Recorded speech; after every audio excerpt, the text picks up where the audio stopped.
The first thing to understand is that they do not experience it as an event. That is the entire difference, and everything else in this follows from it. When someone withdraws, a secure person registers the withdrawal the way you might register that a colleague seems distracted or that a friend has been quieter than usual this week. It goes into the general category of things that are happening. It does not go into the category of emergencies, and because it does not go into that category, none of the machinery that you know intimately gets activated. There is no scanning, there is no rereading of the last 4 messages, there is no sudden reorganization of the day around the question of what this means. You have probably assumed that secure people simply feel it less. That they have some kind of emotional thickness that protects them, and that this is a matter of temperament you either have or do not have. That assumption is worth examining because it is mostly wrong, and it is the thing keeping you from being able to do any of this. Secure people notice. They notice quite precisely, often more precisely than you would expect, because they are not distorted by panic and can therefore observe accurately. What they do not do is interpret the noticing as information about whether they are about to be abandoned. The perception arrives without the threat attached, and a perception without a threat attached is just information, and information does not require a response within the hour. This is the thing to hold on to through everything that follows. The difference is not in the sensitivity of the instrument, it is in what the reading gets connected to. You and a secure person can observe the identical withdrawal in the same detail at the same moment. What happens next inside the two of you diverges completely, and the divergence has almost nothing to do with the withdrawal and almost everything to do with what each of you believes it predicts. What they do in the first 24 hours. Let us be concrete because abstractions about security are useless and everyone has already read them. Someone pulls away, the messages become shorter, a plan gets moved, there is a quality of distance in a phone call that was not there last week. This is the moment where your entire nervous system reorganizes itself around a problem, and it is worth walking through what a secure person actually does with the same 24 hours. They notice it consciously and then they continue with their day. That is the first and most important thing, and it sounds so simple that it is easy to skip past. The noticing does not initiate a process. It gets logged and the day proceeds. They go to work, they have their evening, they think about other things, and the observation sits somewhere in the background without demanding attention.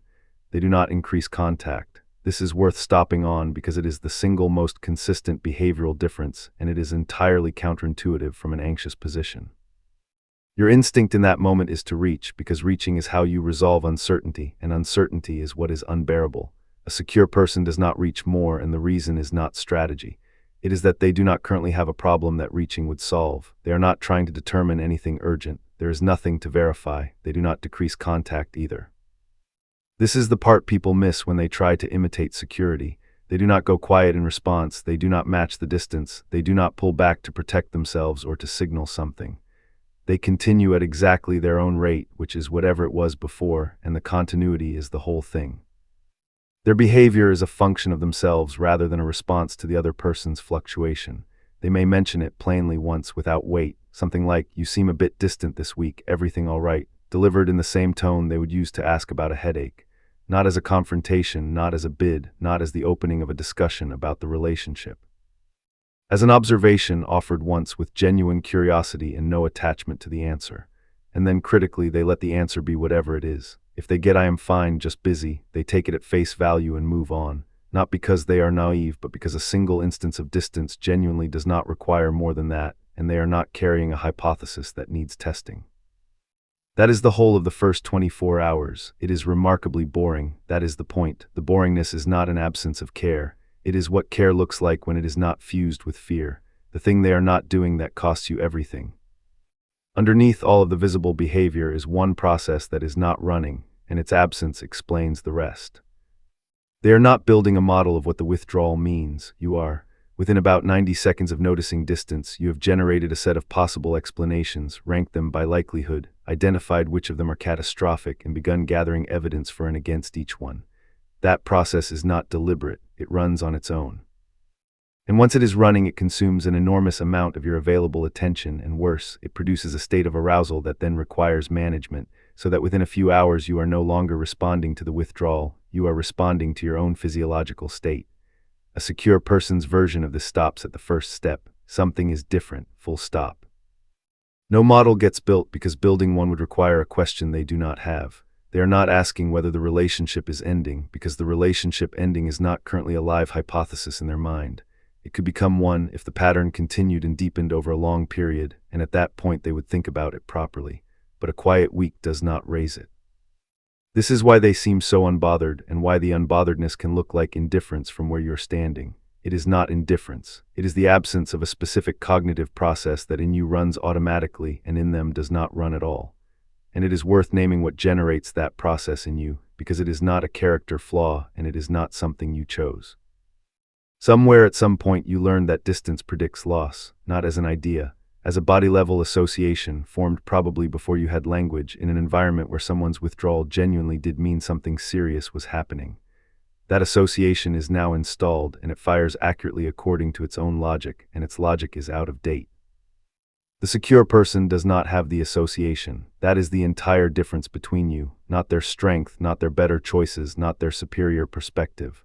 One learned connection that they do not have and you do. Why this actually works on an avoidant.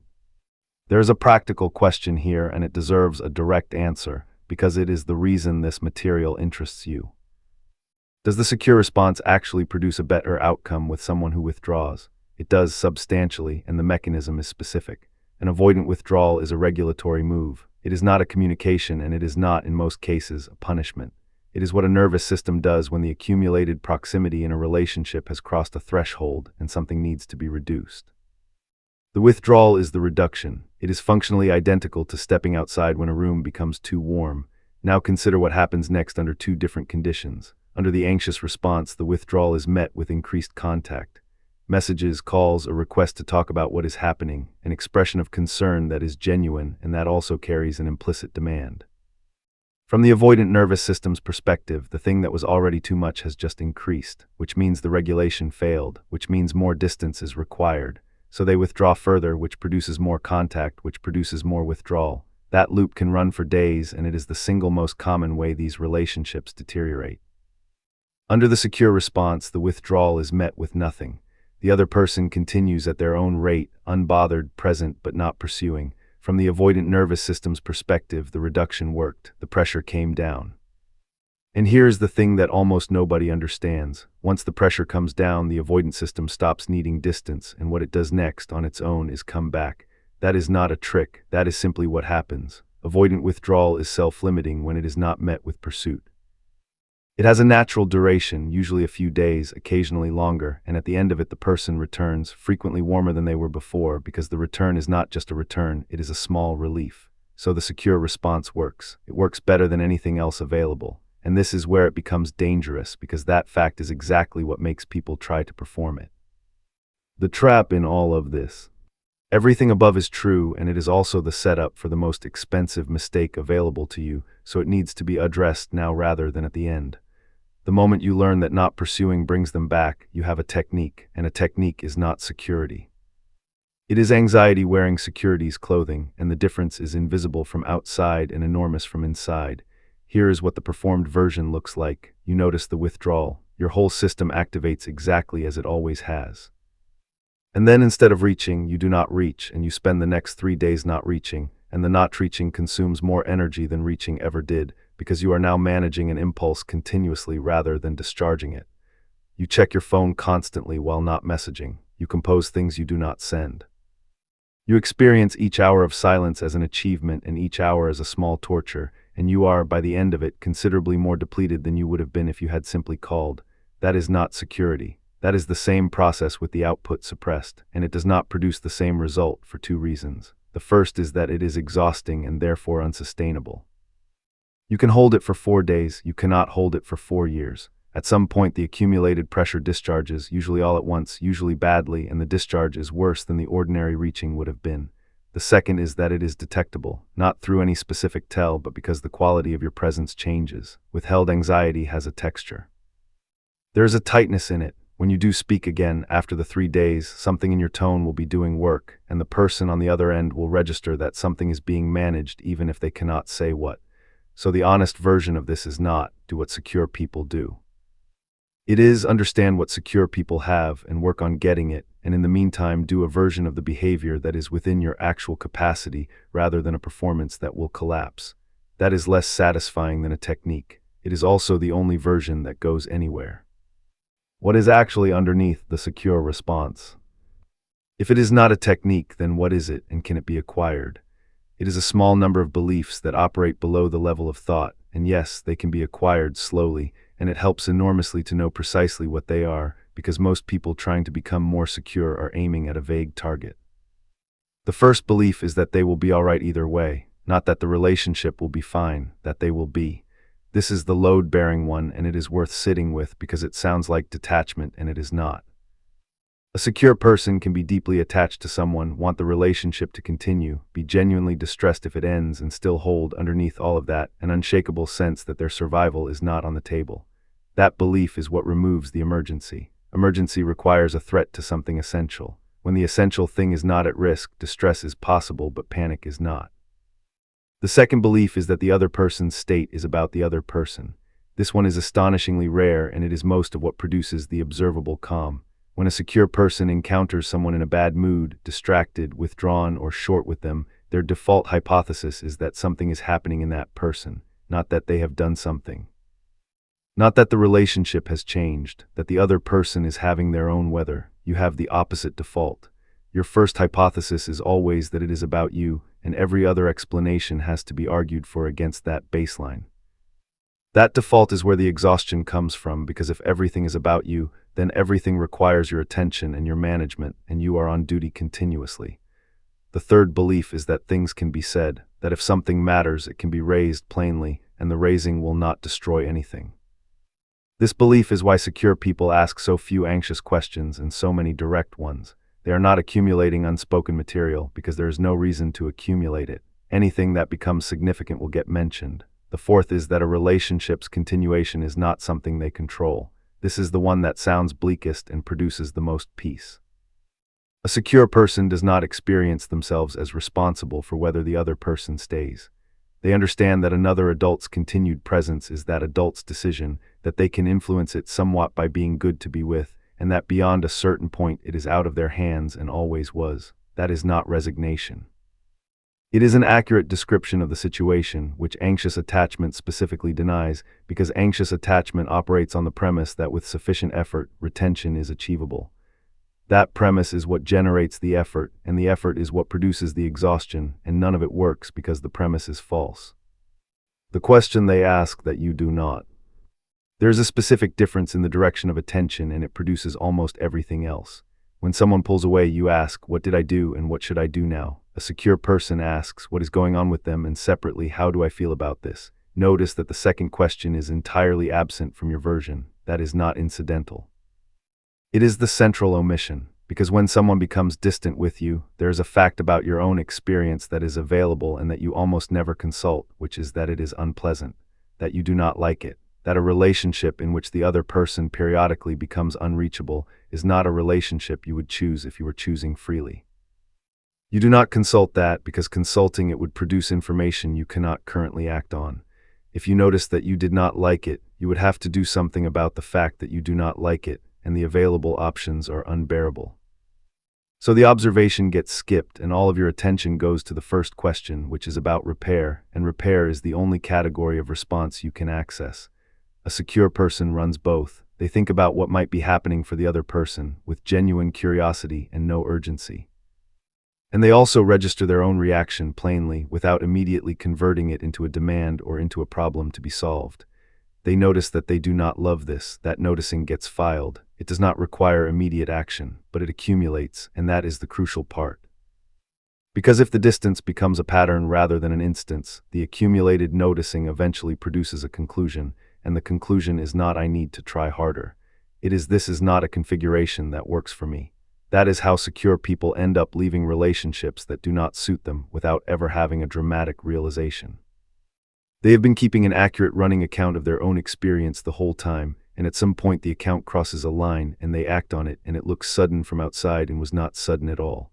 You do not have that account. You have a repair log. That is why your endings, when they come, arrive as collapses rather than as decisions. What it looks like over 3 weeks. The 24-hour version is one thing. What happens when the withdrawal continues is where the real difference shows, so it is worth walking through. Week 1, the secure person does approximately nothing as described. They notice, they may mention it once, they carry on. Week 2, something changes in their processing, and it is subtle. The instance has become a small pattern, and patterns get more attention than instances. They will now think about it deliberately, once properly, rather than compulsively. They will ask themselves whether this has happened before, what preceded it, whether anything is going on in the other person's life that would account for it, and they will probably raise it again, differently this time. Not more urgently, but more specifically.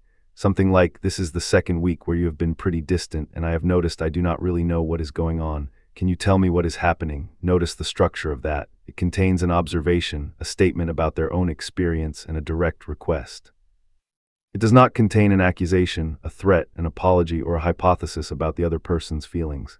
It is short. It is the kind of sentence you have probably never said in your life, because everything you say in that situation has to be prefaced, softened, and hedged into unrecognizability. Week 3, if the distance persists and the direct question has not produced a real answer, something different begins. Not escalation, the opposite. They begin to reallocate. Quietly and without announcement, their attention starts going elsewhere. They make plans with other people. They put energy into work, into things they were neglecting. Not as a strategy to provoke a response, and not as a punishment. As the natural response of a person who has noticed that a source of connection has become unavailable and who has other sources. That reallocation is the single most important behavior in this entire subject, and it is almost never described accurately. It is not a move. It is what a person does when they are not organized around one relationship as their sole source of security, and it is available to them because they built other things over years before this ever happened. By the end of the 3rd week, they are in a genuinely different position from where you would be.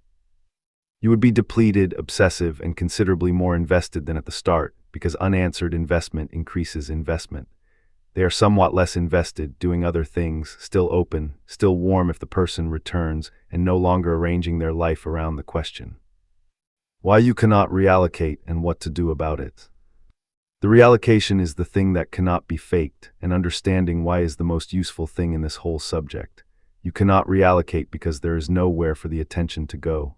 That is the actual situation, and it is worth being honest about it rather than treating this as a matter of willpower. Over the course of an anxious relationship, and often over the course of a life, the other sources get thinned. Friendships receive less, interests fall away. Work becomes a thing you do while thinking about something else. The relationship expands to fill the available space, not because you decided to let it, but because anxiety allocates attention to the threat, and the threat is always there. So when the moment comes and you would like to reallocate, there is no infrastructure. The secure person turns toward their other things, and their other things are there, warm, established, ready. You turn toward yours and find a friend you have not properly spoken to in 8 months, an interest you abandoned, and an evening with nothing in it. Which means the work is not in the moment of withdrawal. It is in the months before, and it is deeply unglamorous, and it consists of building the things you will turn toward. That means maintaining friendships that have nothing to do with the relationship actively when things are good and you do not feel you need them. It means having at least one thing you do that is yours, that has its own progression and its own satisfactions, that does not depend on anyone. It means having somewhere to be on a Saturday that was arranged before you knew what the state of the relationship would be that week. None of that is romantic, and none of it feels like working on your attachment. It is the whole of it. Security in practice is substantially a matter of having more than one thing. The reason this matters more than any technique is that it changes what a withdrawal actually is. When the relationship is one of 5 things in your life, someone becoming distant for a week is unpleasant. When it is the only thing, someone becoming distant for a week is a threat to your entire structure, and the panic is not irrational, it is proportionate to the actual exposure. Reduce the exposure, and the panic reduces without you having to manage it. The sentence "secure people say that you cannot." There is a category of statement that separates the two positions more clearly than any behavior, and it is worth examining closely because it is learnable. The sentence is some version of "I would like more than this." Notice what it does not contain. No accusation, no description of their behavior, no case, no request for them to explain themselves. No hedging, it is a statement about the speaker's own position, delivered plainly, with the implicit and unstated understanding that the other person may not be able to meet it. That last part is why you cannot say it, because you can only say a sentence like that if you are prepared for the answer to be no.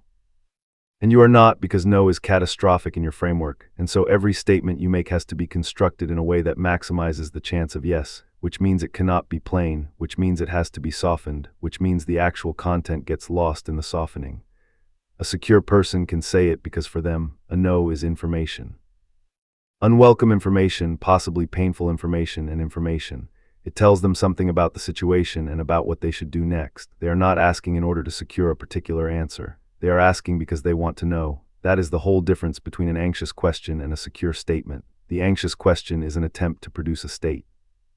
The secure statement is an attempt to establish a fact, and here is the thing that will be useful to you. The plain version works better, even measured purely instrumentally, because a plain statement about your own position is the only kind of communication an avoidant person can actually receive. It contains no demand for them to manage your emotions. It does not require them to reassure. It simply tells them where you stand and leaves them to respond. Everything else you have tried, the careful phrasing, the conversation about the relationship, the expression of hurt designed to produce a change, all of it requires them to do emotional work in response. And emotional work in response is exactly what they cannot do, which is why nothing has ever worked. The plain version asks for nothing, which paradoxically makes it the only kind of statement they can respond to. What happens when a secure person runs out of patience? There is an ending to this, and it is worth describing because it is nothing like the ending you would produce. At some point, if the pattern continues, a secure person stops. And the stopping has three characteristics that are worth noting. It is not a threat. They do not announce that they are considering leaving in order to produce a change. They do not deliver ultimatums. They do not create a crisis to force a resolution. They do not do the thing where they withdraw in order to see whether the other person comes after them. All of those are anxious moves, and all of them are attempts to influence an outcome. It is not sudden, though it appears sudden from outside. It has been building through the accumulated noticing described earlier.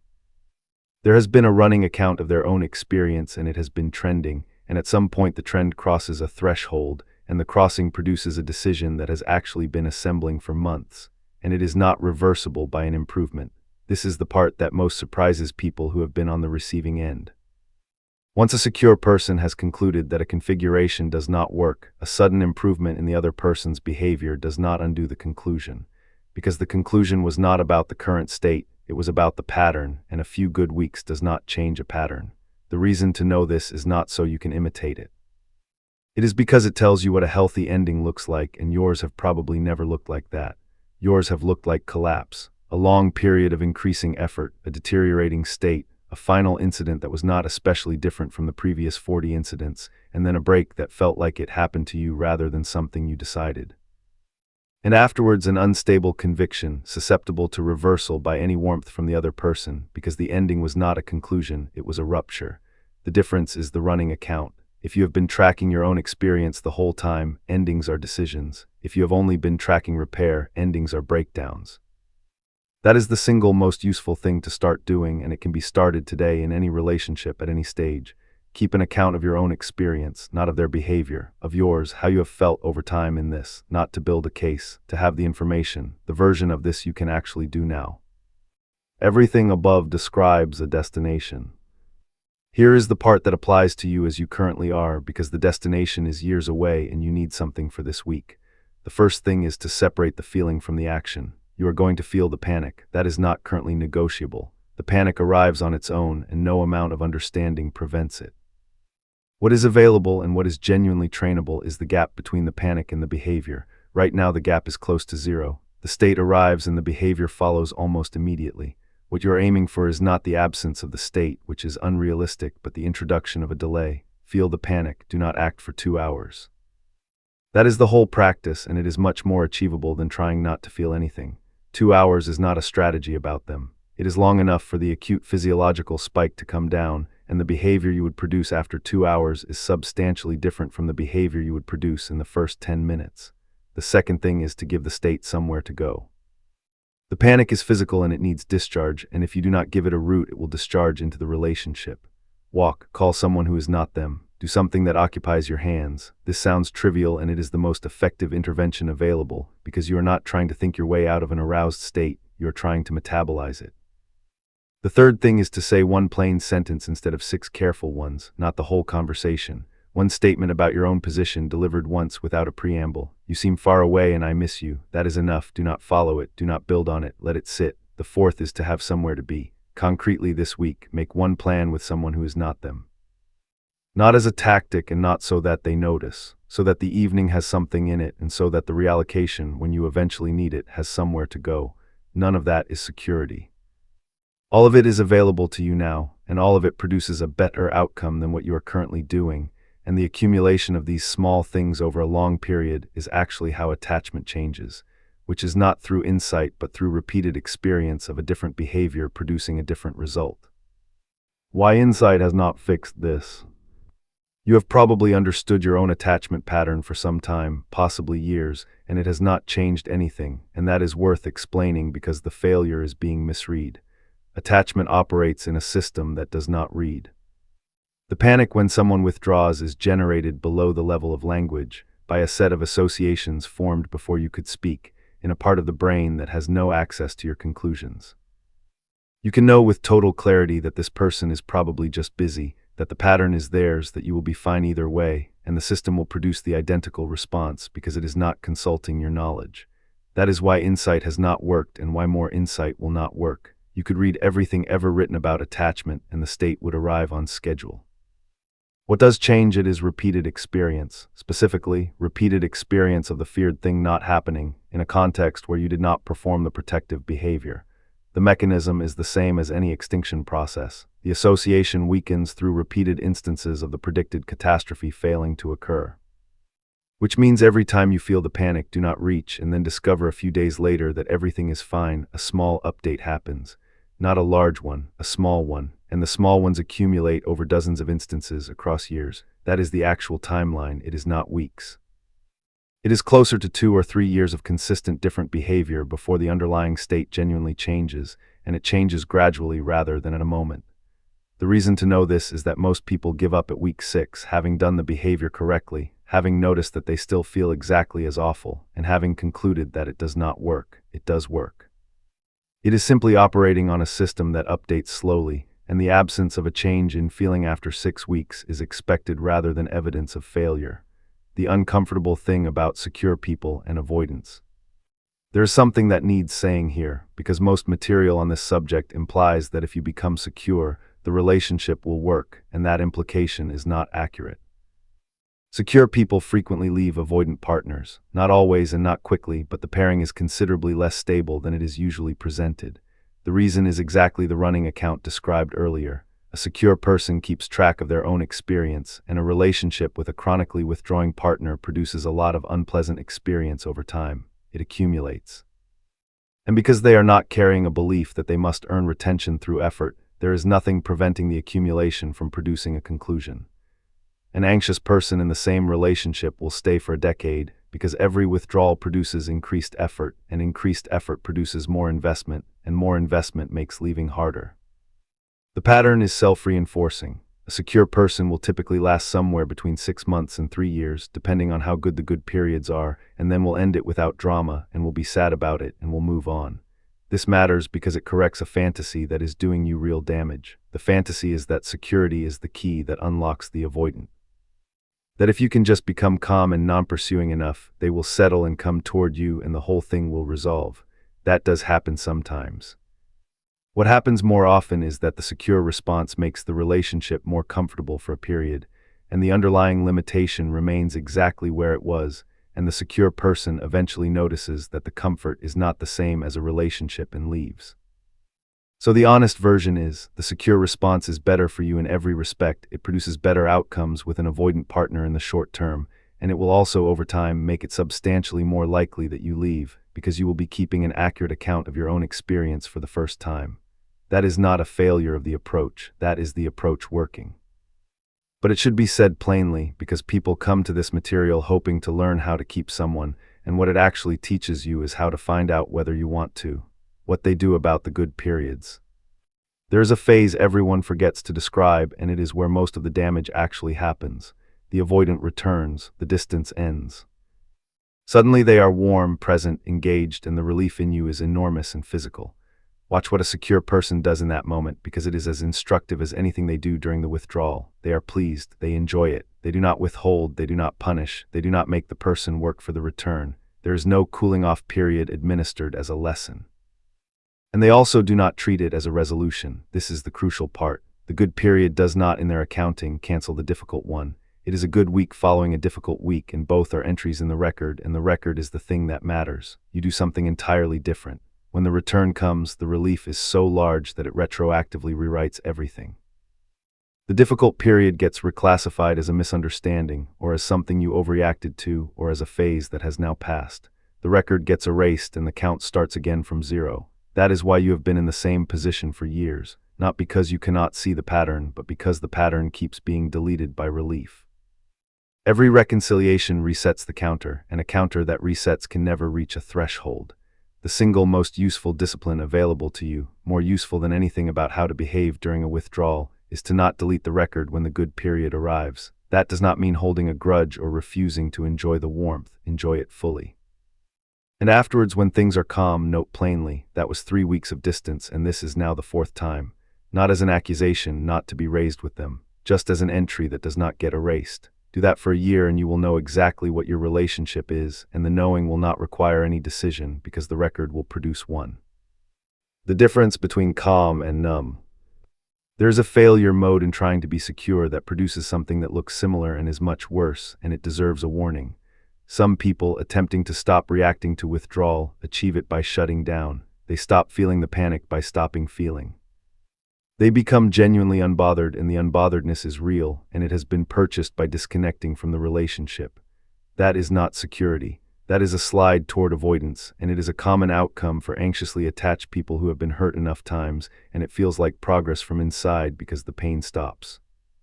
The way to tell them apart is to check what else has changed. A secure calm is specific to the situation and leaves everything else intact. You are still warm, still interested, still capable of being moved. A defensive numbness generalizes. You will notice that you are less reachable everywhere, that things that used to matter have flattened. That you are handling this relationship better and are also somewhat less present in every other one. There is another test. Ask yourself whether, if the person walked in right now and was fully available, you could receive it. A secure calm has no problem with that. A defensive numbness cannot, because the thing keeping the panic down is the same thing keeping the connection out. If you notice you are in the second one, it is not a disaster and it is very common, and it usually means the situation has exceeded your capacity for a while. The response is not to try harder at feeling. It is to reduce the load, which frequently means reducing your exposure to the thing that overloaded you, which frequently means the relationship. Numbness is a signal that something is costing more than you have. It should be read as information rather than treated as an achievement. What secure people understand about withdrawal that you do not. There is a piece of knowledge that changes the emotional meaning of the whole thing, and it can be installed relatively quickly, unlike most of this. Withdrawal in an avoidant person is very frequently not about you at all in a specific and literal sense. You know this abstractly. What you do not have is the concrete version, which is that the withdrawal is often triggered by something good. This is counterintuitive, and it is the most reliably useful thing to understand. The avoidance system does not activate primarily in response to conflict or disappointment. It activates in response to accumulated closeness, which means the most common precursor to withdrawal is a period of unusual intimacy, a very good weekend, a conversation that went further than usual, a moment where something opened. Go back and check your own history. You will very likely find that the distances followed the highs with remarkable consistency, that the best week was frequently followed by the worst one, that every time something significant happened, something contracted afterward. Once you see that, the emotional character of a withdrawal changes completely. It stops reading as rejection, which is what makes it unbearable, and starts reading as what it is, which is a system doing its regulation after being loaded. That does not make it acceptable. It does not mean you should tolerate it indefinitely, but it does remove the specific interpretation that produces the panic, which is that the withdrawal means they have reconsidered you. They have not reconsidered you. They have been affected by you more than they can hold, and the distance is the aftermath of the effect rather than a revision of their opinion.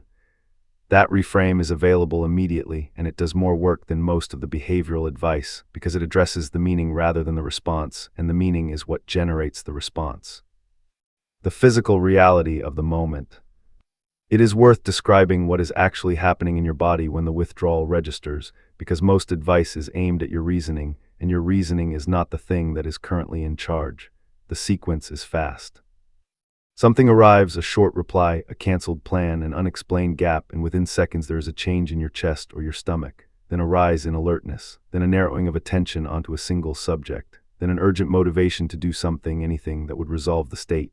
That entire cascade takes under a minute, and none of it involves a decision. What you experience as needing to know what is going on is not curiosity. It is the felt quality of an activated stress response looking for a resolution. And the reason contact feels so necessary is that contact does actually resolve it, temporarily, which is why the behavior is so persistent. It works. It works for about 40 minutes, and then the state returns and requires another dose. Knowing this matters practically for two reasons. The first is that it tells you what you are actually managing. You are not managing a relationship problem in that moment.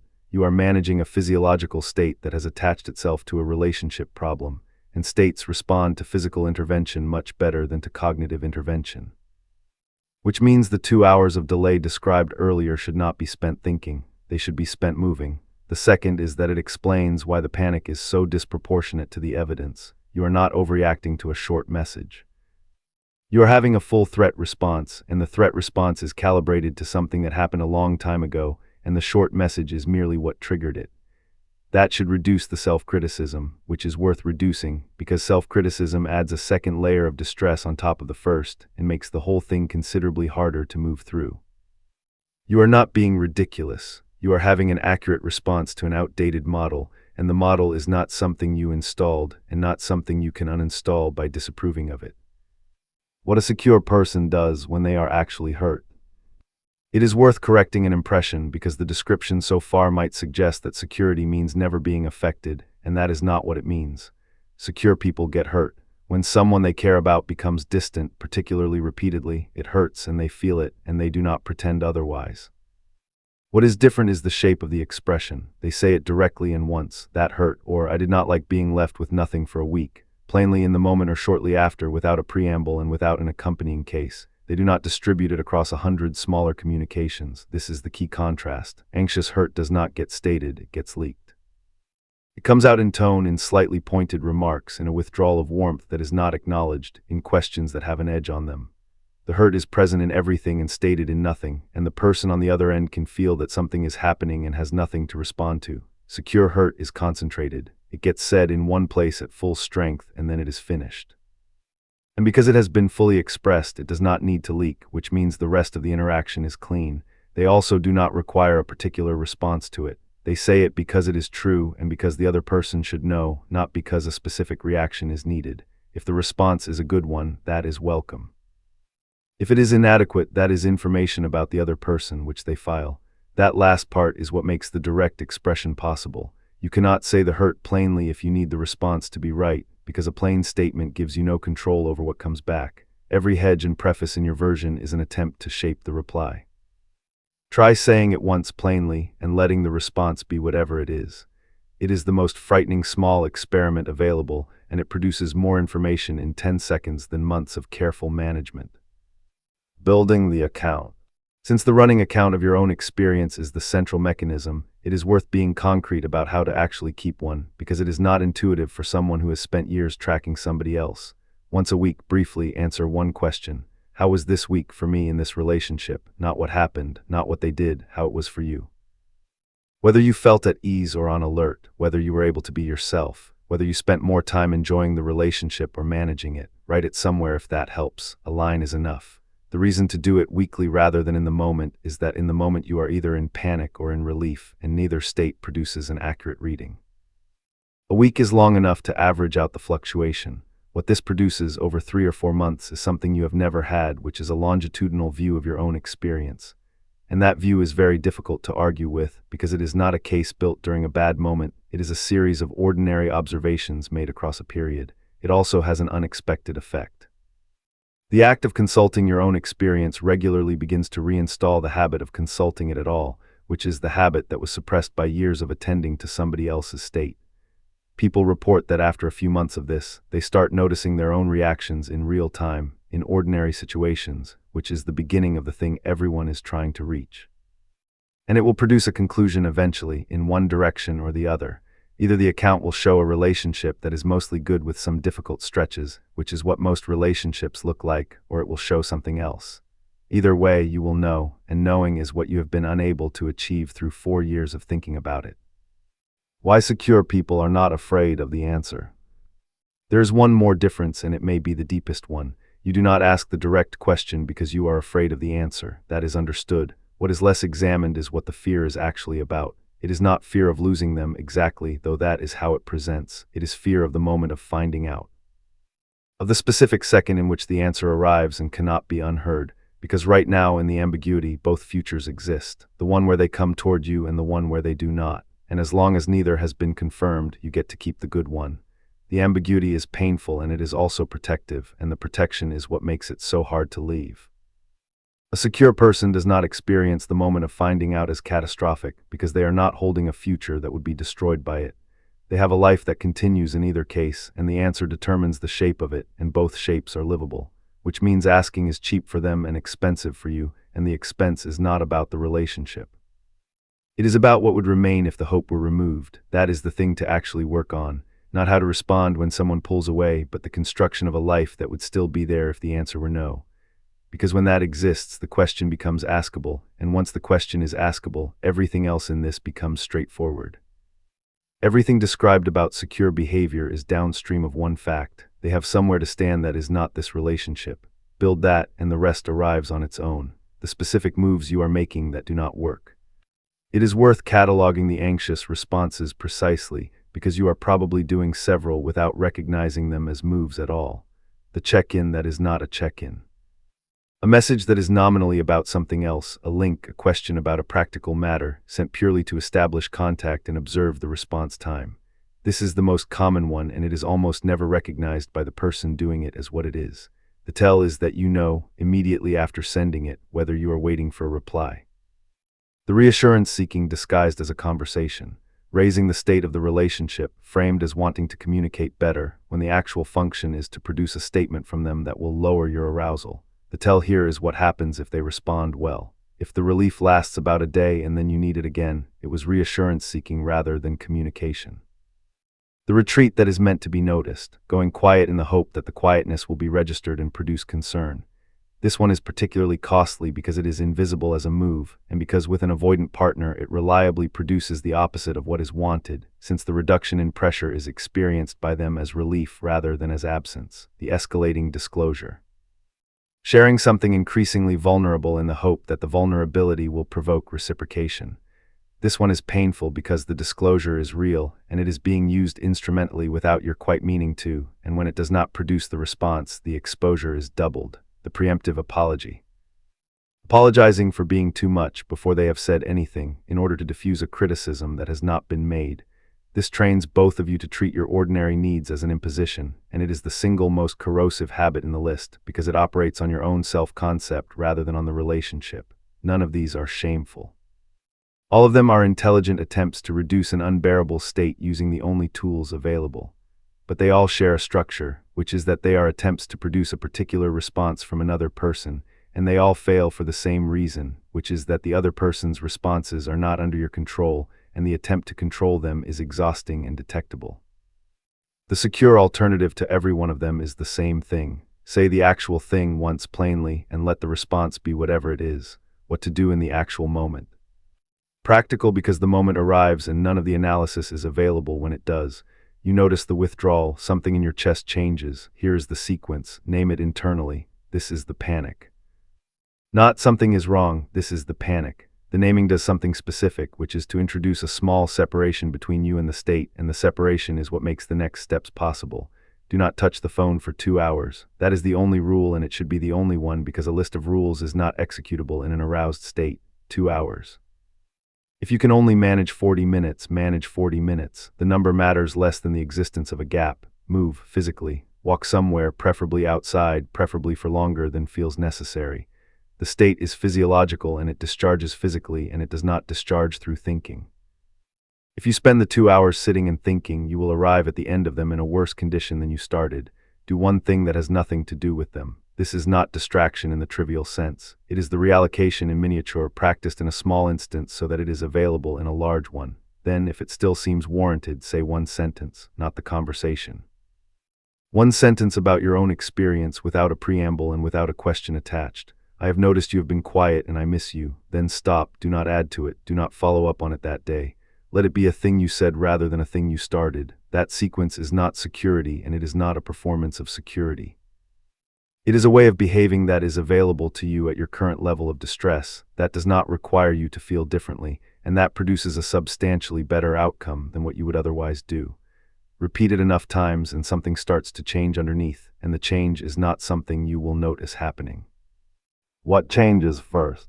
There is an order to the development, and knowing it prevents you from concluding that it is not working. The feeling does not change first. That is the thing people expect, and it is the last item. You will continue to feel the panic at full intensity for a long time after your behavior has become quite different. What changes first is the duration. The state arrives just as strongly and lasts a shorter time. Where it used to occupy a whole day, it occupies an afternoon. That shift is subtle and easy to miss, and it is the first genuine evidence. What changes second is the recovery. You still get flooded, and afterward you return to baseline faster, and the return does not require anything from the other person. That is significant because it means the resolution has moved inside you rather than depending on their behavior. Third is the interpretation. You will notice at some point that your first thought when they are distant is no longer that something is wrong between you. It will be something about them, about their week, about their state.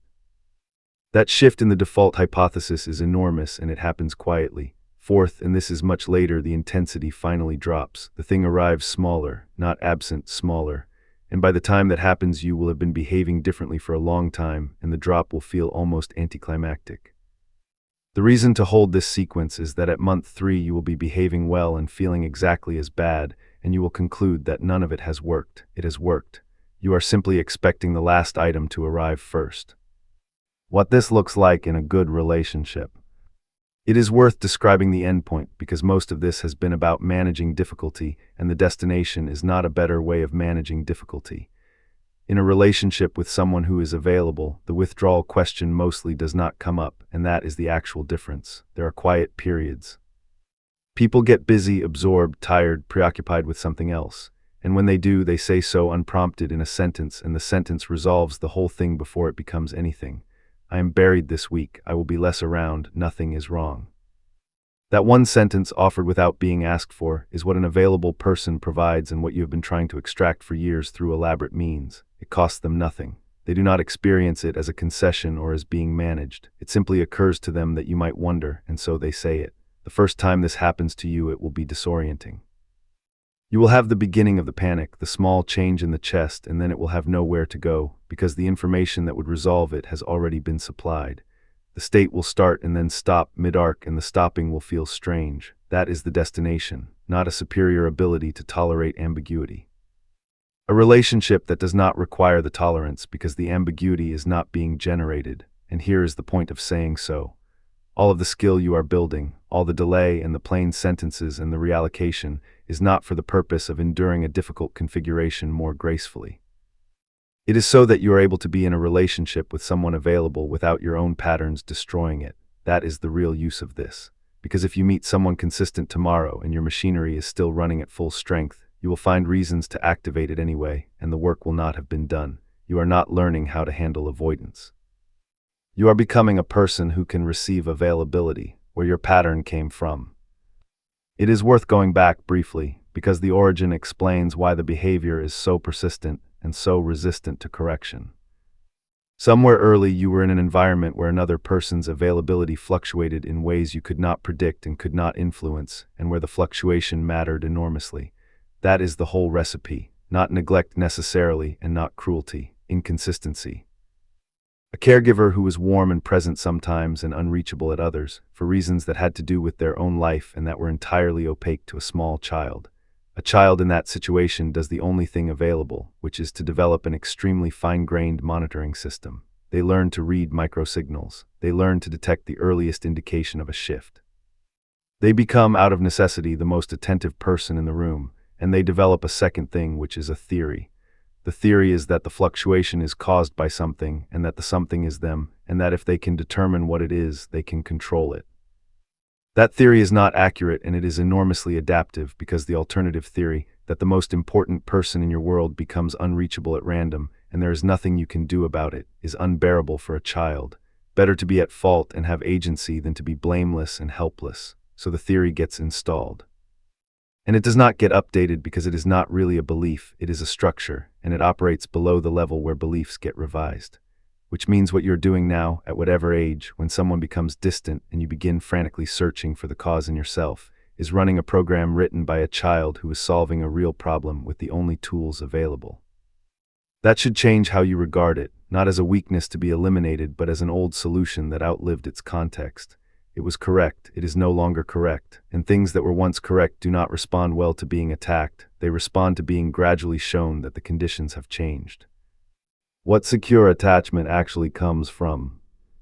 The counterpart is worth describing, and it is not what people assume. Secure attachment does not come from having had perfect caregivers. Nobody has had perfect caregivers. It comes from something considerably more modest, which is having had someone who was reasonably consistent and who repaired. The repair is the crucial part. Secure attachment is not produced by an absence of ruptures. It is produced by ruptures that get repaired. A parent who is short with a child and who comes back an hour later and says that they were short and that it was not about the child produces a securely attached person. The rupture was not the problem. The rupture followed by nothing is the problem. Which means the internal model a secure person carries is not everything is always fine. It is, things go wrong and then they get addressed. That is why they do not panic at distance. Not because they expect no distance, but because their model contains a return. Distance is chapter 1 of a 2-chapter sequence, and they have experienced the second chapter enough times that it is included in the expectation. Your model has chapter 1 and an unwritten chapter 2. Distance happens and then anything might follow, and the anything includes the worst outcome, and there is nothing in your history that reliably says otherwise. This is genuinely useful because it tells you what would actually change things, which is not managing your reactions. It is accumulating experiences of rupture followed by repair. Which means practically that the relationships that will change your attachment are the ones where things go wrong and then get addressed, and that a relationship where nothing ever goes wrong would do nothing for you even if it existed. You are not looking for someone who never causes distance. You are looking for someone who comes back. When the withdrawal is not regulation. There is a distinction that has been assumed throughout, and it should be made explicit because not every withdrawal is the kind described here. Regulatory withdrawal has a signature. It follows closeness rather than conflict. It has a duration, usually days. It ends on its own. The person returns and is warm, sometimes noticeably warmer. There is often a slight awkwardness in the return, an absence of reference to what happened, a resumption as though nothing occurred. That pattern is what all of the advice above addresses. There is another kind that looks similar and is different. Withdrawal used as a response to something you did or asked for, where the distance follows a request rather than an intimacy. Where it lasts until you apologize or drop the subject and ends specifically when you do. Where the duration is responsive to your behavior rather than to time. That is not regulation. That is a contingency, whether or not it is intended as one, and the correct response to it is different, not more patience. A direct statement that the pattern is not workable and an observation of what happens next. The way to tell them apart is to look at what ends it. If time ends it, it is regulation. If your capitulation ends it, it is something else. There is a third version worth naming, which is the withdrawal that never fully ends. Where the return is partial, where the baseline gradually lowers with each cycle, where you look back over a year and find that the good periods are shorter and the distances are longer. That trajectory is not a pattern to be managed. It is a relationship ending slowly, and the slowness is what makes it hard to see, and the running account is the only thing that will show it to you, because in the moment each individual cycle looks like the previous one. The hardest part of all of this. There is one thing that has not been said directly, and it is the actual difficulty. Behaving securely means accepting that you might lose them. That is what all of it comes down to. Every anxious behavior is an attempt to reduce the probability of loss, and every secure behavior is possible only because that reduction is not being attempted. The calm is not a technique that produces retention. It is what remains when you stop trying to guarantee it, which means you cannot get there by wanting the outcome more efficiently. You get there by loosening your grip on the outcome, and the loosening is the frightening part, and there is no version of this that skips it. That is why all the behavioral advice feels so difficult to execute. It is not that the behaviors are hard. Not sending a message is not hard. What is hard is doing it while holding the possibility that this is the moment the relationship slips away and you did nothing to stop it. And the honest thing to say is that occasionally you will be right. Occasionally the person will drift and you will not have pursued and they will not come back and you will wonder whether pursuit would have changed it. It would not have. That is the answer, and it is worth having in advance. Pursuit does not produce retention with an avoidant partner. It produces a temporary reduction in your own distress at the cost of an increase in theirs, which increases the distance. Everything you would have done would have hastened the thing you feared, so the choice is not between a technique that keeps them and one that risks losing them. It is between a technique that does not work and exhausts you and one that does not work and does not. And in the space that opens when you stop trying to control it, something else becomes possible, which is finding out what the relationship actually is when nobody is propping it up. That is worth knowing, even if what you find out is not what you hoped.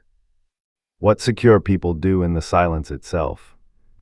The hours are the actual problem, not the theory of the withdrawal, but the specific stretch of time in which nothing is arriving and you are awake inside it. So it is worth describing in detail what a secure person is actually doing during that stretch, because it is not nothing and it is not stoicism. They are living. That is the whole of it, and it sounds evasive, so it needs unpacking. Their evening has content. There is something in it that was arranged before this happened, and that does not reference it. They cook something, or they are at a thing, or they are absorbed in a piece of work, or they are on the phone with someone about something entirely unrelated. The withdrawal is happening, and it is happening in the background of a foreground that is full. Your evening has one item in it, which is the withdrawal. Everything else is a thin layer over the top. You may technically be watching something or seeing someone, and the actual content of the hours is the situation, running continuously, occasionally interrupted by whatever is nominally occurring. That is the difference, and it is not a difference in discipline. It is a difference in what was already there. There is also something they do that is easy to miss, which is that they think about it once properly and then stop. A deliberate consideration, 5 minutes, in which they actually address the question, what is probably going on? Is there anything I should do? And then a conclusion, usually that there is not, and then the subject is closed for the evening. That closing is a real capacity, and it is partly trainable.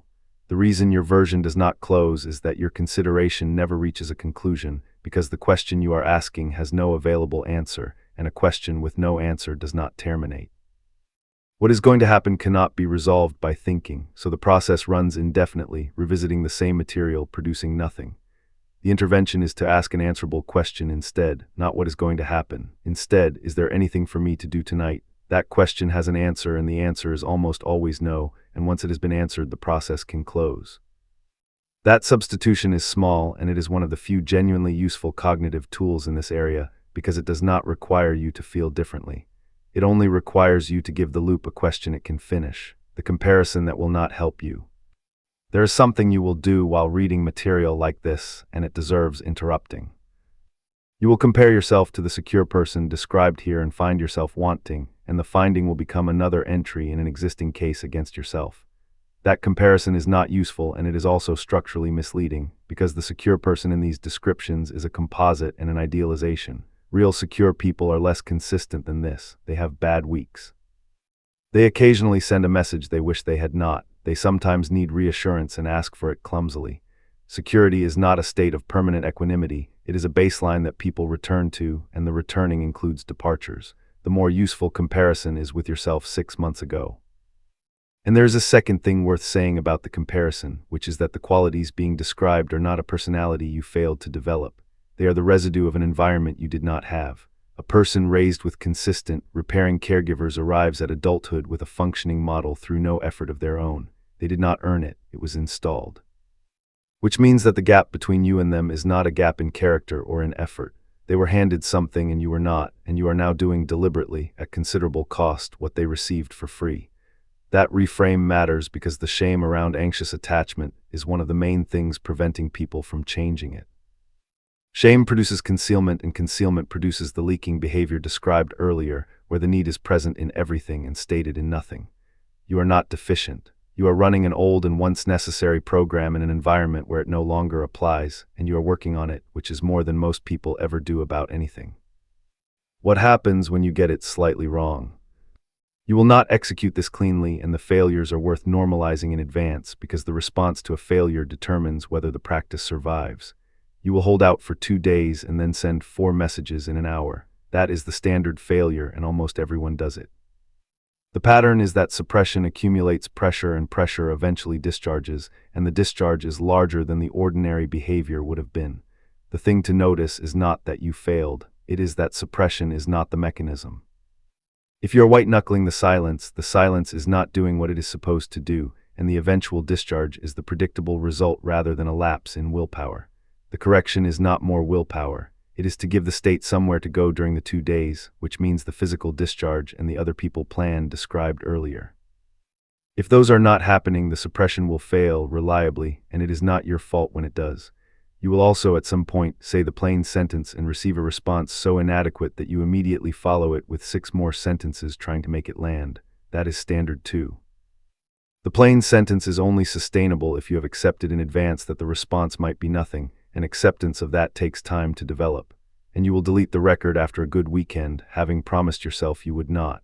That one happens to everyone repeatedly, because relief is a powerful state and it genuinely does rewrite memory. The response to all 3 is the same, and it is important. Note what happened. Note that it made things worse or produced nothing. Return to the practice. Do not convert the lapse into evidence about your character. The practice does not require a clean run, it requires a trend. A person who does this badly, with frequent failures across 2 years, ends up in a substantially different place from where they started. A person who does it perfectly for 6 weeks and then abandons it because of one bad night ends up exactly where they began. The role of other people. Something has been implied throughout, and it deserves to be said directly, because it is the most reliable single intervention available and it is consistently underused. You need other people and not for advice. The mechanism is specific. When you are alone with an activated attachment system, there is nothing to interrupt the loop, and the loop is self-sustaining. Another person's presence interrupts it physically, without either of you having to discuss the situation at all. You can spend 2 hours with a friend talking about something entirely unrelated and come home in a measurably different state, and nothing about the situation will have changed. That is not distraction in the shallow sense. Attachment distress is regulated by contact, and it does not particularly matter whose contact. A nervous system that is being co-regulated by anyone present is not in the same state as one that is alone. Which means the single most effective thing you can do during a withdrawal is to be around people, and it is also the thing you are least likely to do, because the state produces a strong pull toward isolation and toward the specific person whose absence caused it. There is a second function too. Other people are where you find out that your reactions are not shameful. The concealment around this is enormous, and the concealment is maintained by a belief that if people knew how much this affects you, they would find it excessive. In practice, when people describe this to a friend plainly, the response is almost always recognition rather than judgment, because a very large proportion of people have been here, and there is a third. Over time, having several sources of connection changes the arithmetic, not because any of them replaces the relationship, but because the relationship stops being the sole determinant of whether you feel connected to anything, and that reduction in exposure does more to reduce the panic than any amount of internal work. Build that when things are good. It cannot be built during a withdrawal, and that is precisely when you will need it. Why the advice to just not care is wrong. There is a version of this circulating that should be addressed because it is popular and it produces something harmful. The version says, stop caring so much, detach, become someone who is not affected, match their energy, give what you get. That advice produces avoidance, not security, and the two are not adjacent. Matching their energy specifically is worth examining because it sounds fair and it is the opposite of what secure people do. A secure person's behavior is not a function of the other person's behavior. That is the definition. Matching means your output is determined by their input, which is exactly the reactive position you are trying to leave, just with the sign reversed. And it does not work with an avoidant partner for a reason that is worth understanding. If you withdraw in response to their withdrawal, the pressure comes down and their system relaxes, and they experience the relationship as comfortable. Which means the configuration stabilizes at a distance that suits them and does not suit you, and it can persist for years in that condition, and you will have engineered your own permanent dissatisfaction while believing you were protecting yourself. The instruction to care less also fails on its own terms because caring is not under voluntary control. You cannot decide to be less attached. What you can do is behave differently while remaining attached, which is harder and is the only thing that actually works. Security is not less caring, it is caring without the emergency. Those look similar from a distance and they are completely different from inside, and the difference is that one of them still lets you be close to someone. The test for whether you're drifting toward the wrong version is simple. Is your warmth intact? If you are calmer and also colder, something has gone wrong. If you are calmer and just as warm, that is the thing. The question of how long to give it. At some point, the question becomes practical rather than emotional, and it deserves a straight answer.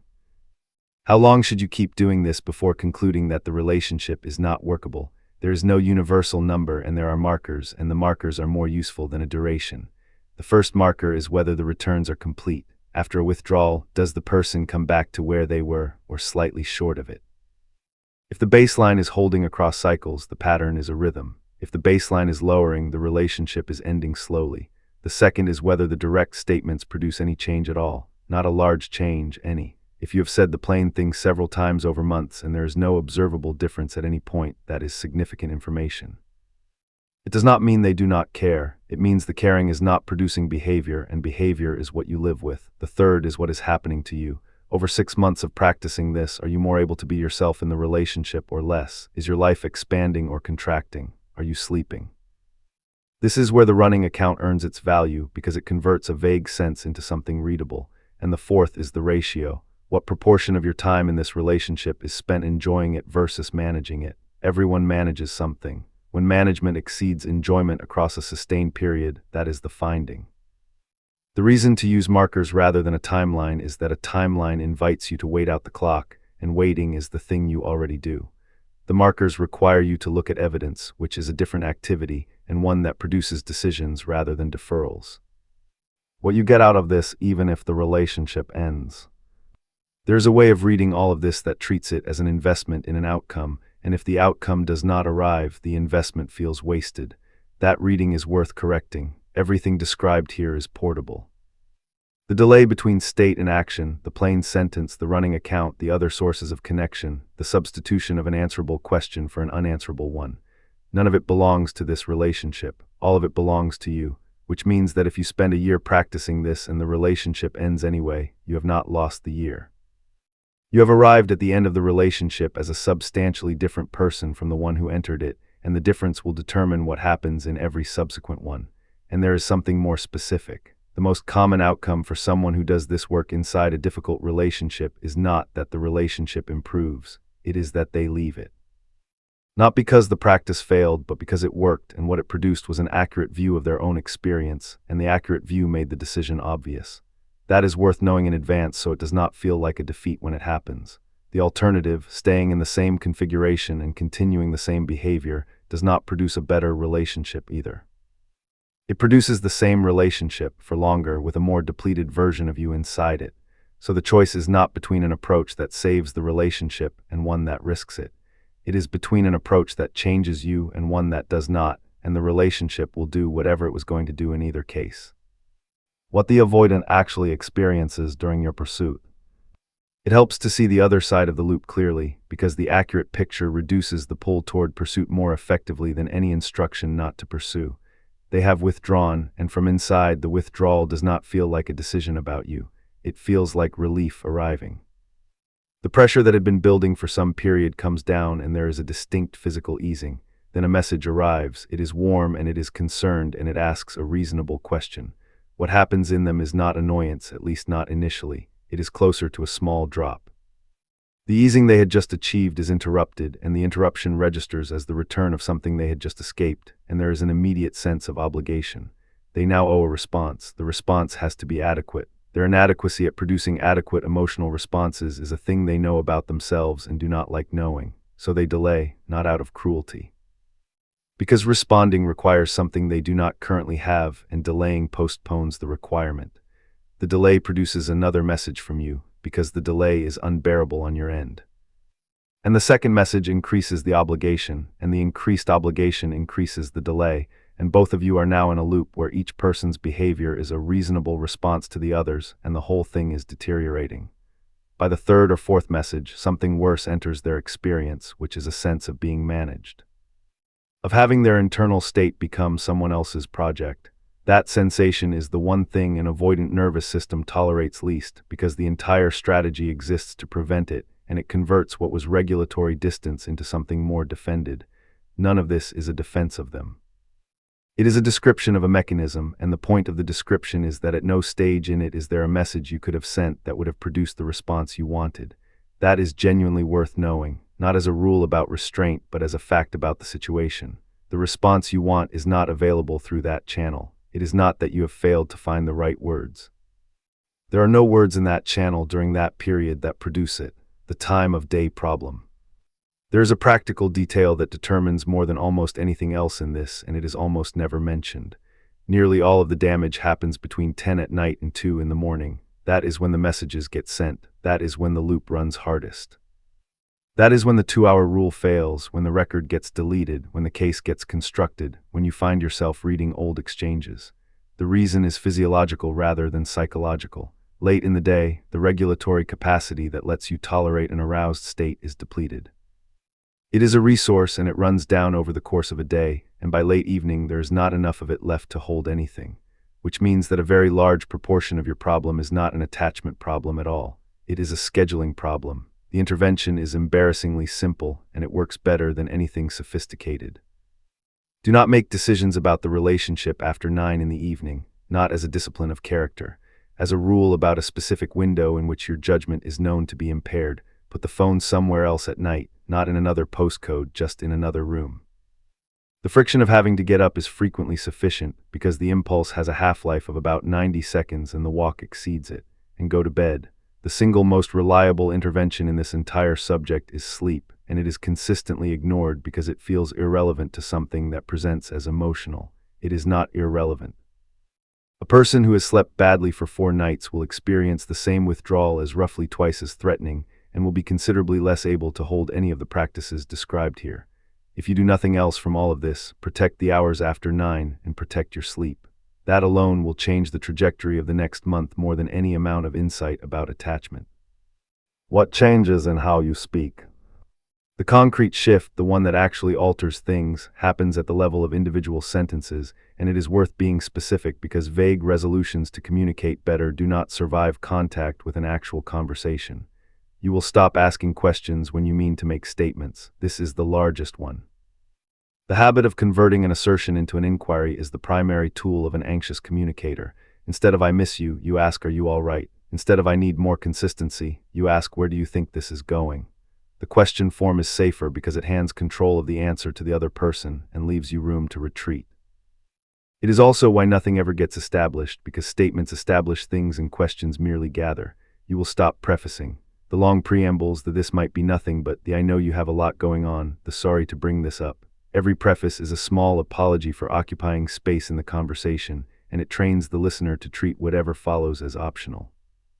Say the thing first. You will stop retracting mid-sentence. You know the move. You begin to say something true, you register a flicker of discomfort in their face, and you land the sentence somewhere softer than where you were aiming. Watch for it. It happens fast and almost automatically, and noticing it after the fact is the whole intervention. And you will let the silence after your statement belong to them. When you say a direct thing and it is met with a pause, everything in you will want to fill the pause, and filling it dilutes what you said.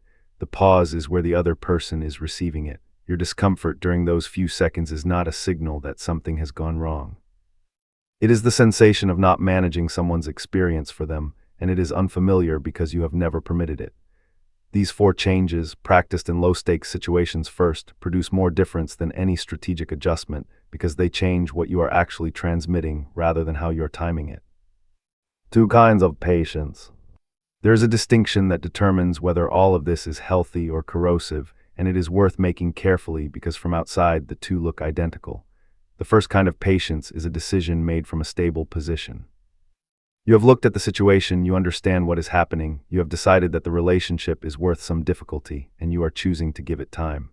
That decision has a review date, even if only an implicit one. It is reversible. It coexists with a clear sense of your own requirements, and crucially, you are not suffering continuously while exercising it. The second kind is endurance disguised as patience. You are waiting because leaving is unthinkable. The waiting has no review date because a review might produce an answer you cannot act on. It is accompanied by chronic low-grade distress that you have normalized, and it is not a decision at all, it is the absence of one. The 2 are hard to tell apart from inside because both involve staying, and both can be described using the same language. The test is what happens when you imagine the situation continuing unchanged for 2 more years. If the response is a considered assessment, that is patience. If the response is a flare of panic followed immediately by a reason why it will not continue unchanged, that is endurance, and the reason your mind supplied is the thing keeping you in place. There is a second test. Are you patient with them and also making requests? Real patience is compatible with asking for things. Endurance is not, because asking risks the departure that endurance exists to prevent. If you have gone a long period without asking for anything, whatever you are doing is not patience. This matters because everything in this document could be misused as a justification for the second kind. The advice to not pursue, to hold steady, to give it time, all of it can be picked up by someone who is already enduring and used to make the endurance feel principled. The difference is whether a running account is being kept and whether requests are being made. If those two things are happening, the waiting is a choice. If they are not, the waiting is a symptom. What secure looks like when it is not romantic. It is easier to see the pattern outside of a relationship, and looking at it, there can teach you something you cannot learn while the stakes are high. Consider a friend who does not reply for 4 days. Most people, including quite anxious ones, handle that without much difficulty. The reply comes eventually, there is a brief explanation or none, and nothing further happens. No case is built, no meaning is extracted, that is you being secure.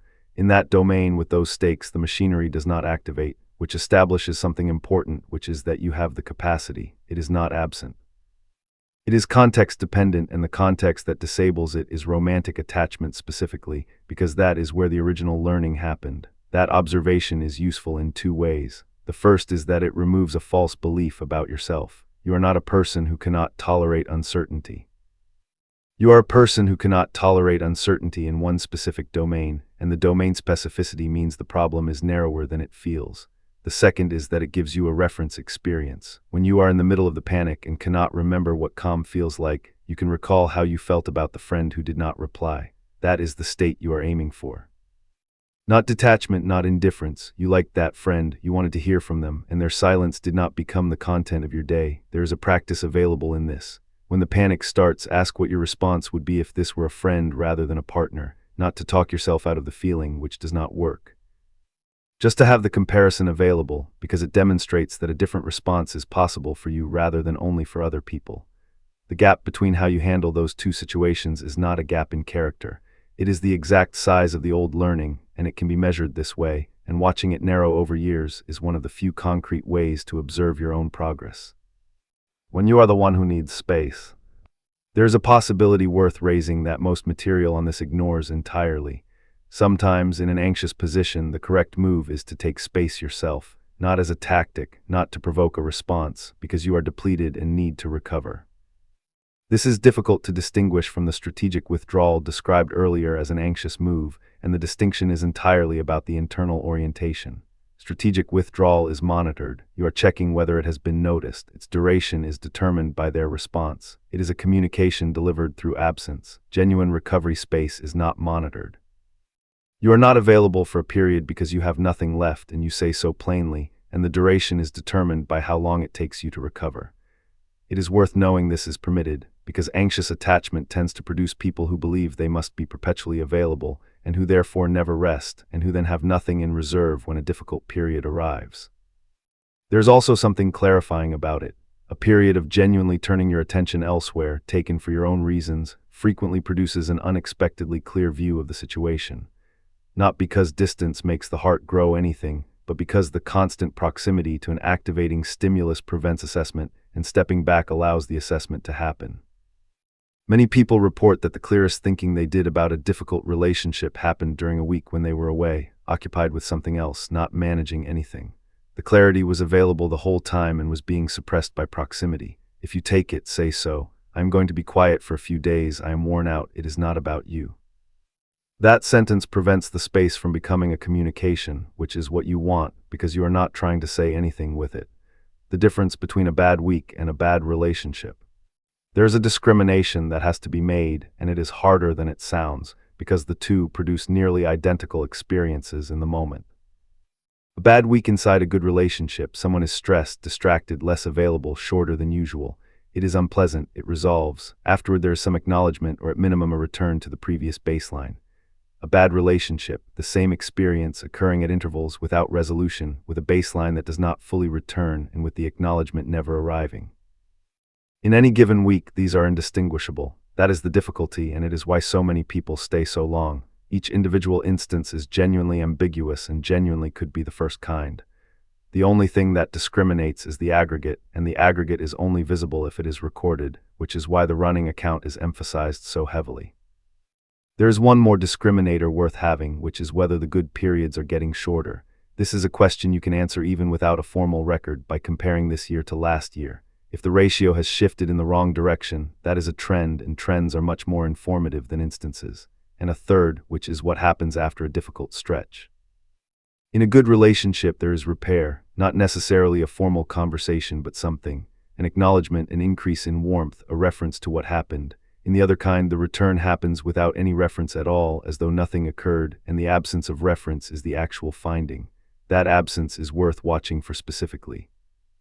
A person who returns and says nothing about the week they were gone is telling you, without meaning to, that the week did not register as an event for them, which means it will happen again on the same terms because nothing about it has been processed. What to take from all of this? If most of it does not stay with you, these are the pieces that matter. The withdrawal is regulation, not a verdict. It follows closeness more often than conflict, and it is self-limiting when it is not met with pursuit. Your panic is a physiological event produced by an old and once-accurate association, and it does not respond to insight, and it does respond to time and physical intervention, and to the accumulation of experiences in which the feared thing did not occur. The behavior that works is not calm, which you cannot currently produce, but delay, a gap between the state and the action. 2 hours is enough to change what you do. Say the plain thing once, without a preamble, without a question attached, and let the response be whatever it is. Keep a record of your own experience weekly, and do not delete it when relief arrives, because the deletion is why you have been in the same position for years. Build somewhere else to stand, not as a strategy, and before you need it, because the reallocation that secure people perform during a withdrawal is only possible if there is somewhere for the attention to go. And know that the destination is not a superior ability to tolerate this. It is becoming a person who can be with someone available without their own machinery destroying it. That is the whole of it. The rest is elaboration, and the elaboration matters less than the practice, and the practice starts with a single evening in which something goes quiet and you decide to let it be an evening. The story you tell yourself about what the silence means. There is a narration running during every withdrawal, and it is worth examining because the narration does more damage than the silence. The silence itself is neutral. Some hours pass in which no message arrives. That is the entirety of the objective event. Everything else is supplied by you, and what you supply is remarkably specific. Not a vague unease, but a detailed account. They have realized something. They have been thinking and have concluded that this is not what they want. They are with someone else, or they are considering it, or they have simply looked at you clearly for the first time and found the view disappointing. Notice the quality of that account. It is not tentative. It arrives with the texture of knowledge rather than of speculation. That is the most important thing to understand about it, because as long as it feels like knowing rather than guessing, there is nothing to interrupt. It is guessing. It is guessing performed by a system under threat, which is the worst possible condition for accurate inference, and which reliably produces the most catastrophic available interpretation, because catastrophic interpretations are protective in an emergency. There is a practice here that is small and unexpectedly effective. When the narration is running, write down the sentence it is asserting. Just the sentence, they have decided they do not want this, then write down what evidence exists for it, actual evidence from the last week in specifics. Almost always the evidence column is close to empty, 2 shorter messages and a moved plan, and the sentence is enormous and the evidence is tiny, and the disproportion is visible on the page in a way it never is inside your head. That does not dissolve the feeling. It does establish, in a place you can return to, that a claim is being made and it is not supported, and over many instances that establishment weakens the automatic credibility of the narration. The goal is not to convince yourself that everything is fine.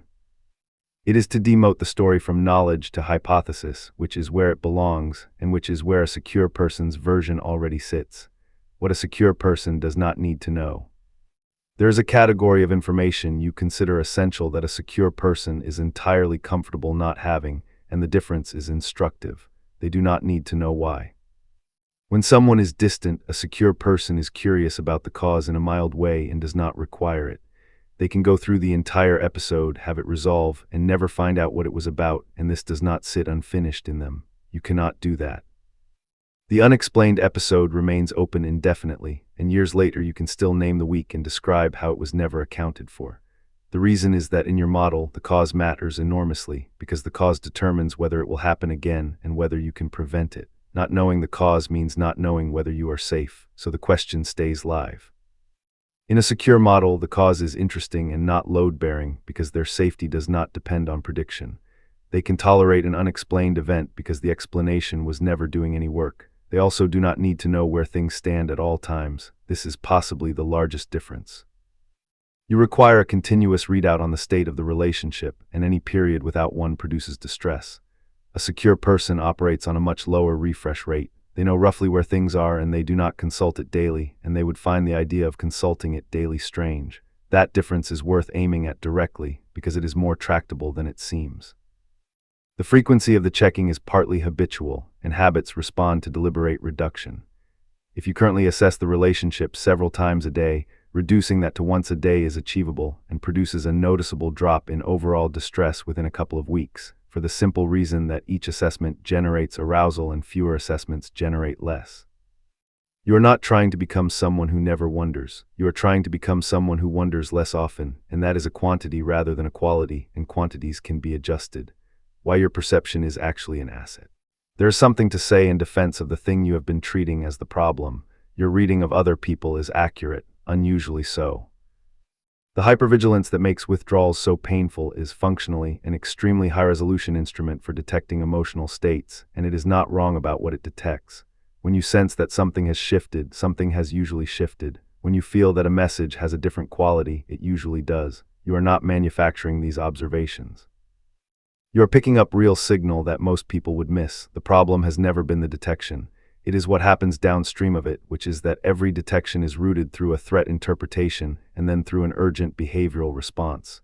That distinction matters because it changes what you are working on. You are not trying to perceive less. That would be a loss, and it is also not achievable. You are trying to change what the perception connects to, and in a good relationship, the same instrument becomes one of the most valuable things you bring. The capacity to notice that someone is not all right before they have said so, to detect a shift early, to read a room accurately, is genuinely rare and genuinely useful. It stops being exhausting the moment it is reciprocated, because one-directional attunement is labor and bidirectional attunement is intimacy, and they use the identical faculty. If your only reference is the one-directional version, you may have concluded that closeness itself is depleting. It is not. Uncompensated closeness is depleting. That is a different diagnosis with a different treatment, and the treatment is not to become less perceptive. Keep the instrument, change the wiring behind it, the thing you will notice a year from now. There is a specific future moment worth holding because it is what progress actually looks like, and it is undramatic enough to be missed. Someone will go quiet, not necessarily this person. Someone, and you will notice it, and you will feel the small familiar change, and then you will get on with your afternoon. Not because you decided to, not because you deployed a technique. The state will have arrived, been noted, and failed to take over, and you will only realize what happens several hours later when it occurs to you that you had not thought about it. That is the whole thing. There is no larger version. The destination is not an absence of feeling or a state of enlightened detachment. It is a Tuesday in which something that would once have consumed you consumes a few minutes, and the way it arrives is not through a breakthrough. It is through some hundreds of small instances in which you felt the alarm and did not act on it, and nothing collapsed, accumulating slowly across a period long enough that you stop noticing you are doing it. You are early in that accumulation. The instances so far have been difficult and have felt like they achieved nothing, and they did achieve something, and the something is not currently visible. Keep going, not because it will save any particular relationship, which it may or may not.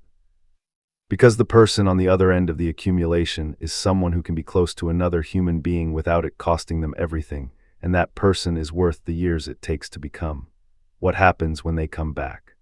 The return deserves its own treatment, because it is where more damage is done than during the absence, and almost nobody prepares for it. It usually arrives without reference to what happened, a message about something ordinary in the old tone as though the past week did not occur.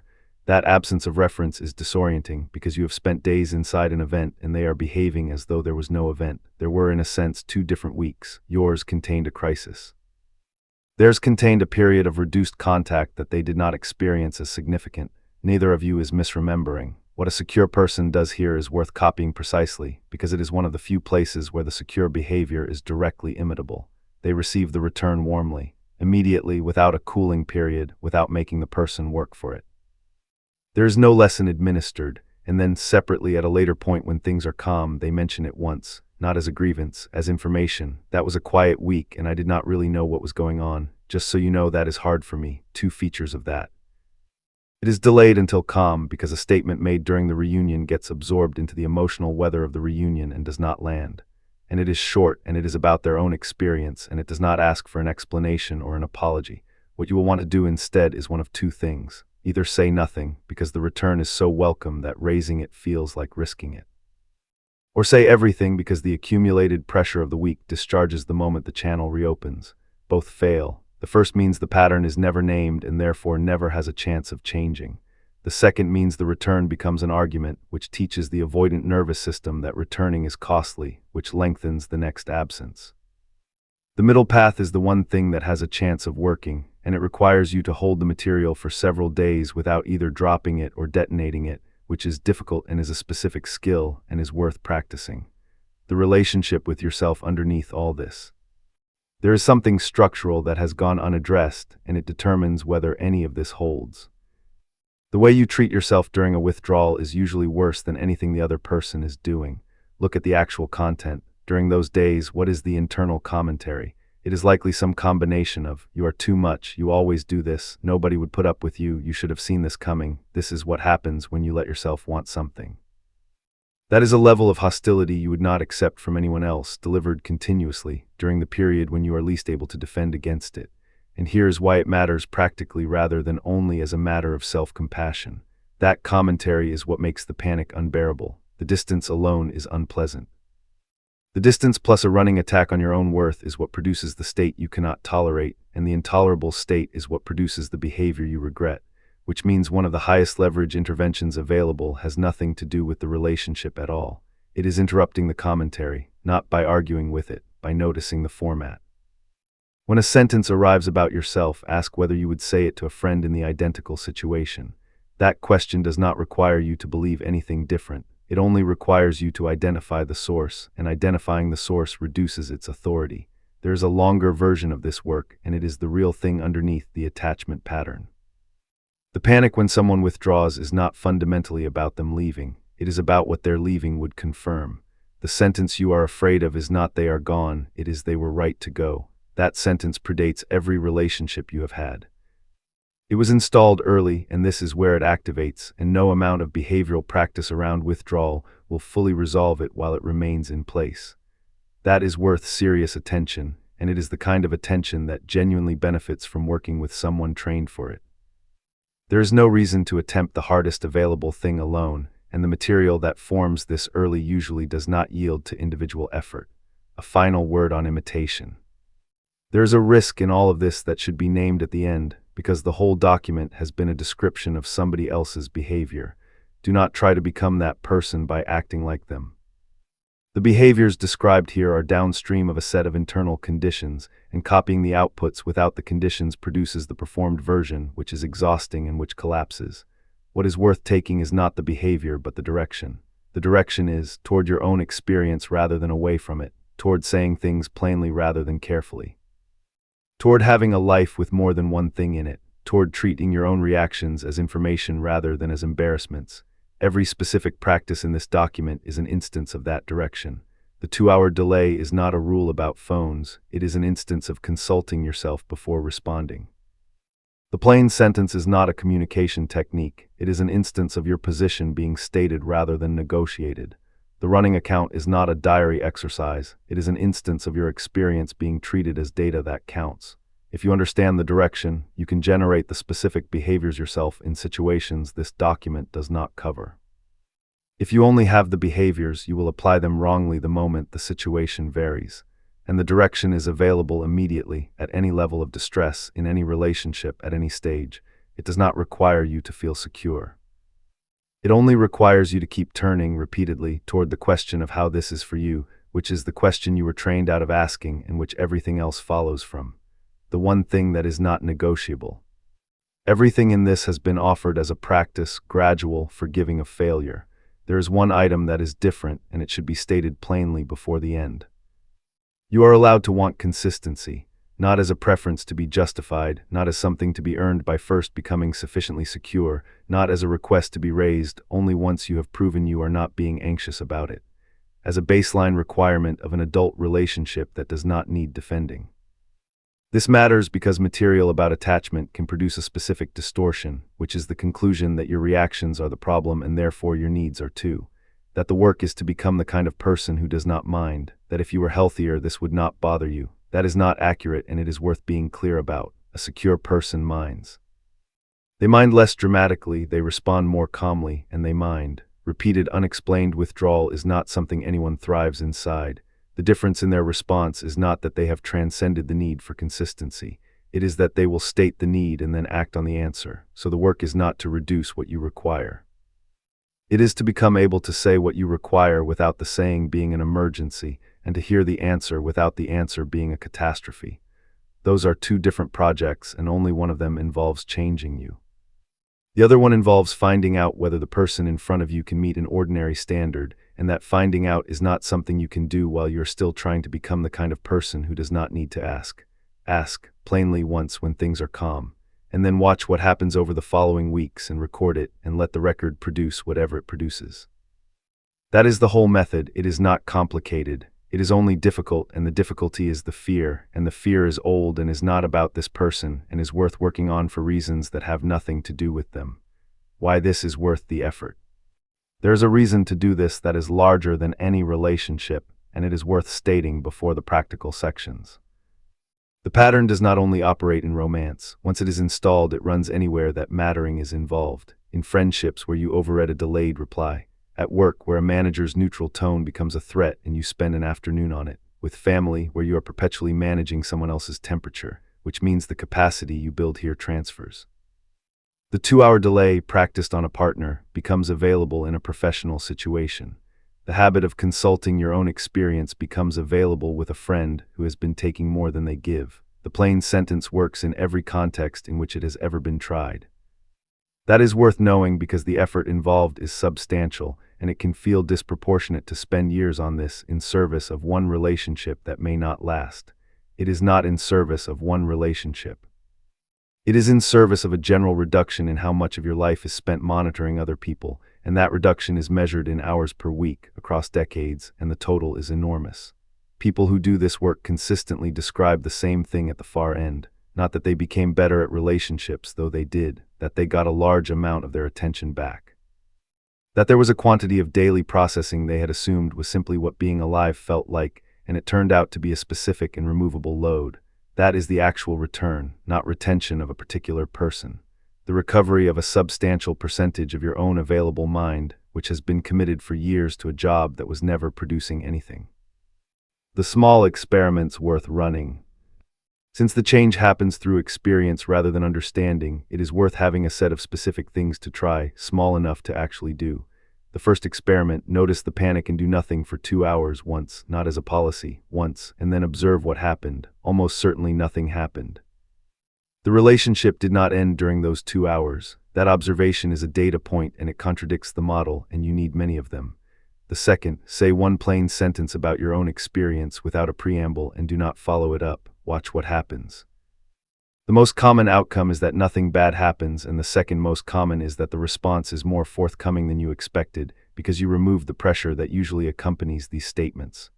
The third, when they return from a distance, enjoy it fully and then 3 days later, quietly note that the cycle occurred. Do not raise it with them, just do not delete it. This is the hardest one because relief is powerful and the deleting is automatic. The fourth, make a plan with someone else during a period of distance, not to be noticed. Actually go, actually be present at it, actually think about something other than the situation for 2 hours. Notice afterward whether the state was slightly lower on returning. It usually is, and the noticing establishes that the state is responsive to your own life rather than only to their behavior. The fifth and the largest, ask a direct question you have been avoiding on an ordinary day when nothing is wrong, not during a crisis. When things are calm, where do you see this going, or what would you want in a year? And let the answer be whatever it is, and do not argue with it, and do not immediately begin managing your reaction to it. That last one produces more information than everything else combined, and almost nobody does it, because asking during calm removes the excuse that the answer was distorted by conflict. Run one of these, not all of them. The accumulation is the mechanism, and the accumulation begins with one. What other people get wrong about this subject?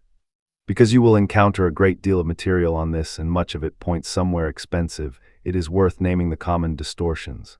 The first is presenting secure behavior as a strategy for getting an avoidant to commit. It is not. It reduces the friction and produces better periods, and it does not alter the underlying threshold. Anyone promising that calm non-pursuit produces commitment is describing an occasional outcome as though it were a mechanism. The second is the implication that you can become secure quickly. The behavior can change in weeks. The underlying state takes years. Material that suggests otherwise sets people up to conclude at month 2 that they have failed at something that was never going to have completed by month 2. The third is framing the withdrawal as something to be waited out with sufficient grace, indefinitely. There is a limit, and secure people have one. Endless patience is not security, it is anxious accommodation with better vocabulary, and the difference is whether a running account is being kept. The fourth is treating your own reactions as the problem to be eliminated. They are not the problem, they are a signal, and the signal is often accurate. The thing to change is not whether you feel it, but what you do with it and how long it governs you. And the fifth is the suggestion that the goal is to feel nothing when someone withdraws. Secure people feel it, they dislike it, they would rather it were not happening. What they do not do is treat it as an emergency, and that is a much smaller and more achievable target than emotional neutrality. The person you are building. There is an endpoint here that is worth describing, because it is not what most people imagine when they think about becoming secure. The person you are working toward is not calmer in the sense of caring less.